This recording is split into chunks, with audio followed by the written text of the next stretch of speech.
मेरे गांव में एक पुरानी खंडर हवेली है जिसमें करीब 7 सालों से वहाँ कोई नहीं रहता। ये बात मुझे मेरे गांव के दोस्तों ने बताया। जब ये बात मुझे पता चली तो मेरा मन करने लगा कि एक बार उस हवेली को देखूं। मुझे ऐसी जगह पर जाना, उसके बारे में जानने में बहुत दिलचस्पी होती है। फिर एक दिन अपने दोस्तों के साथ वहाँ जाने के लिए प्लान बनाया और उस खंडर हवेली के सामने पहुँच गया। बहुत दूर दूर तक कोई आता जाता नहीं था। मैंने ये बात अपने दोस्तों से पूछा कि यह अगल बगल कोई रहता क्यों नहीं है। तब मेरे दोस्तों ने बताया कि यह हवेली सिर्फ पुरानी और खंडर नहीं है, बल्कि ये हवेली एक भूतिया श्रापित हवेली है। मैंने बोला, ऐसा तुम इतने यकीन से कैसे कह सकते हो? मेरे दोस्त ने कहा, यह पूरा गांव यही मानता है। इसके बारे में एक बहुत पुरानी और सच्ची घटना यह प्रसिद्ध है। मेरे मन में इसके बारे में जानने का ख्याल और बढ़ने लगा। मैंने पूछा, क्या है इसके पीछे की कहानी? तब उनमें से एक दोस्त ने मुझे बताना शुरू किया। आज से करीब 7 साल पहले इस हवेली के मालिक बहुत बड़े जमींदार हुआ करते थे। उनकी एक पत्नी भी थी जो बहुत सुंदर थी। उसका नाम सुलेखा था। उस समय में डाकुओं के खौफ से लोग डरते थे।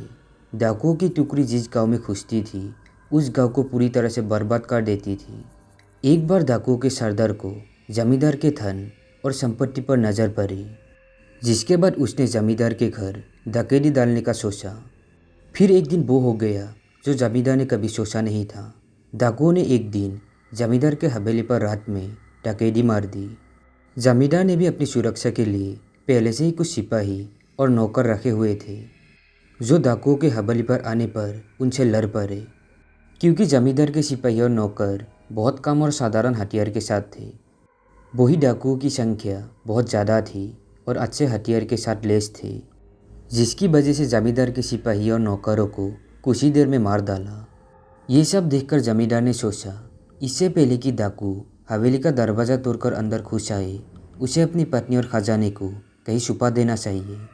फिर उसने उस खजाने को हवेली के किसी खुफिया जगह पर छुपा दिया और अपने पत्नी को एक कमरे के अंदर एक और खुफिया कमरे में छुपा दिया और बाहर से कमरा बंद कर दिया।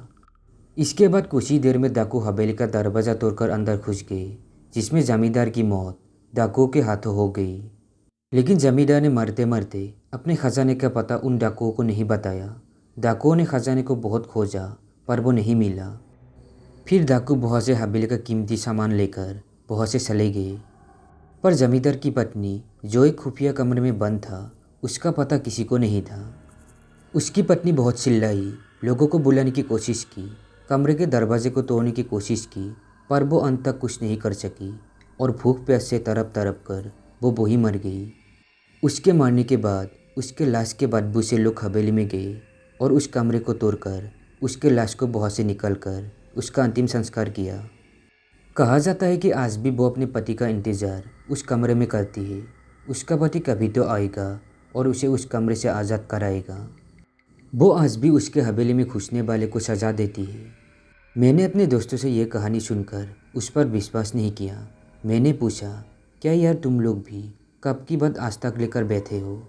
इसका कोई सबूत तो तुम लोगों के पास होगा। तो उन लोगों ने बोला, कुछ लोगों ने इस हवेली में जाने की और वहाँ रुकने की गलती की थी, जो आज तक इस आदमी को भूल नहीं पाए हैं। मैंने बोला, यह हादसा भी हो सकता है।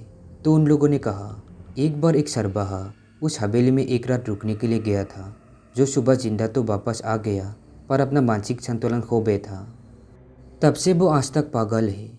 ये सब बातें सुनकर मेरी हिम्मत नहीं हुई उस हवेली के अंदर जाने की, इसलिए हम लोग बहुत से घर चले गए और दोबारा कभी हम लोग उस हवेली को देखने नहीं गए। तो दोस्तों, हमारी आज की ये कहानी कैसी लगी कमेंट में ज़रूर बताना। अगर आपके पास भी ऐसी कोई कहानी है जो शेयर करना चाहते हैं, डिस्क्रिप्शन बॉक्स में मेरा ईमेल आईडी है, उस पर शेयर कर सकते हैं।